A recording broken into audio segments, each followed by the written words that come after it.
You're listening to a podcast from the Today programme on BBC Radio 4. The Prince of Wales is a man with strong views, strong beliefs, a passion for causes close to his heart, including helping young people and the environment. There have been issues that he's been discussing with his son, Prince Harry, in private, of course, for years. But now, for Prince Harry's guest editorship this morning, they have let the microphones in as they reflect on a busy 2017 and on the year ahead.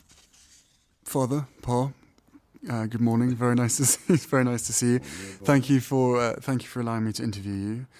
Well, firstly, it's been an incredibly busy year for you, as it has been for numerous people. You've noticed. Yeah, I have noticed. You've met thousands of people this year. Is there one person that's really stood out above the rest for you?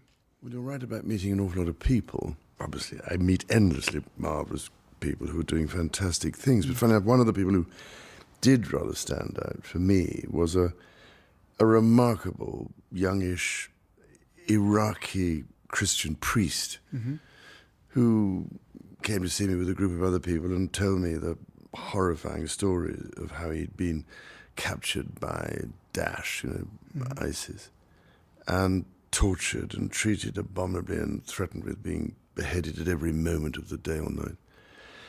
Finally, somehow, he escaped or somehow got away or whatever. But he was telling me, despite all this horror that he went through, and he could still find it in his heart to forgive them.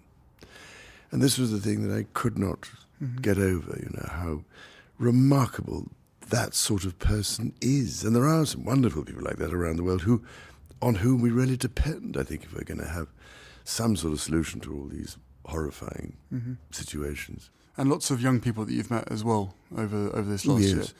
Well, exciting young people. This is lots of nice, exciting young people like you. Very amusing. But because there are people, inevitably now that quite a lot of people through the Prince's Trust over the last 41 years. It's whatever it is, 870,000 young people and rising. If you could pick one issue to focus on in 2018, so this coming year, what would it be? I mean, there's all sorts of issues that you could choose, but I think you and I would probably both choose the same thing. As you know, because I probably bored you to tears for so many years, I mean, there's a whole lot of things I've tried to focus on over all these years that I felt needed attention. Not everybody else did, but maybe now, some years later, they're beginning to realise that what I was trying to say may not have been quite as dotty as they thought. But, I mean, the issue really that has to go on being focused on big time, I think, is this one around the whole issue of climate change, which, now, whether we like it or not, is the biggest threat multiplier we face. Because what's happening now is what I was dreading, which is that we're having to deal all the time with the symptoms that are springing up all around the world, and which is they're diverting us off down all these different channels to try and deal with ghastly conflicts and humanitarian and natural disasters and goodness knows what else. Everything. But at the root of it all, much of it is climate change, which is causing untold horrors in different parts of the world. And of course, we sit here in this part of the world so often unaware of what's happening in Africa or the Far East. But how much more can we all take, and how much more does nature have to? How many more clues does she have to give us in order for everybody to say, hang on a second, this is not actually all doom and gloom, because there is so much hope out there. The whole of the younger generation with technology coming in, all these sort of things. Whatever we think about the pros and cons, the solutions are out there. They already exist. Well, quite a lot of solutions do. I mean, I think I personally believe the mistake is to think that technology or clever technology will solve everything. It can solve a lot, of course, but it can't solve our relationship with nature. Our mindsets, yeah. Which is where I think it's gone wrong, in that we've somehow abandoned our proper connection with nature.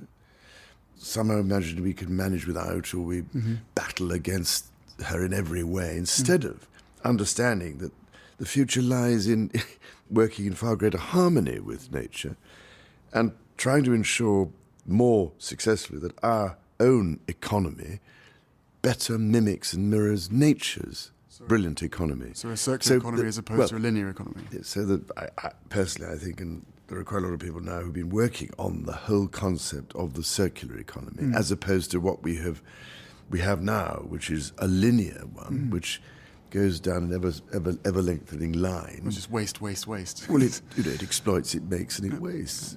And but the circular economy is much more one that mimics nature's remarkable capacity never to waste anything. Moving on, because otherwise, I know that the two of us could end up talking about this for hours and hours and hours, which we always do, but not with a microphone in front of us. But do you feel optimistic about the future for the world that William, myself, your grandchildren, and everybody else out there is going to inherit? I mean, there's so many reasons not to feel optimistic, I suppose, but there's also way more reasons from a younger generation's point of view to feel optimistic, because I feel as though the time has come when the pendulum needs to swing and we start to work with nature and appreciate what is already there. It's given to us. It's not something we've had to create. It's something that's given to us and something that we can learn from. And if we do protect it and look after it, then actually this huge increase in population and everything else, suddenly it becomes manageable if it's cared for and looked after right. So what can we be most optimistic about?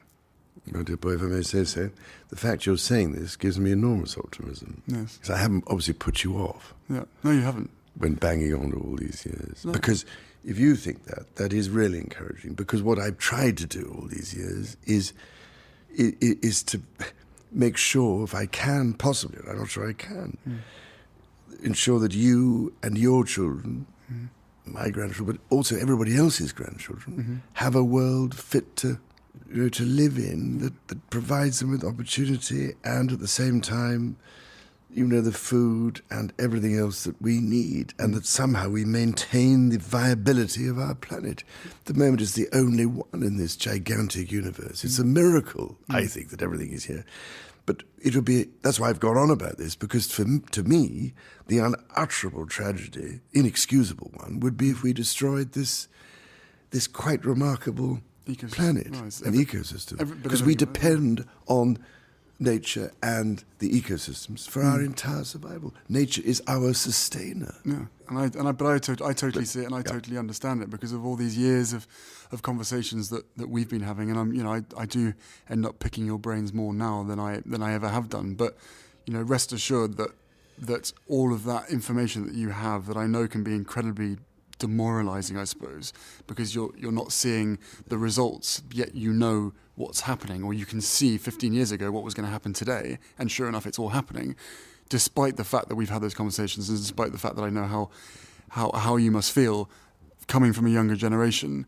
It is incredibly exciting and incredibly, I feel, optimistic about the future, because now is a real test for humanity to be able to swing that pendulum and say, right, in order for us to make our mark on this planet, and in order to be able to preserve it, then we have to A, work together, but B, also look after nature and allow it to give us those clues that you so rightly talk about. Well, Donny boy, it makes me very proud to think that you understand. And then I'm listening. Well, that's even more amazing. Paul, thank you very, very much, and I hope you had a lovely Christmas and enjoy your new year. And to you, happy Christmas. You can listen to more free content from the Today programme by going to www.bbc.co.uk/today.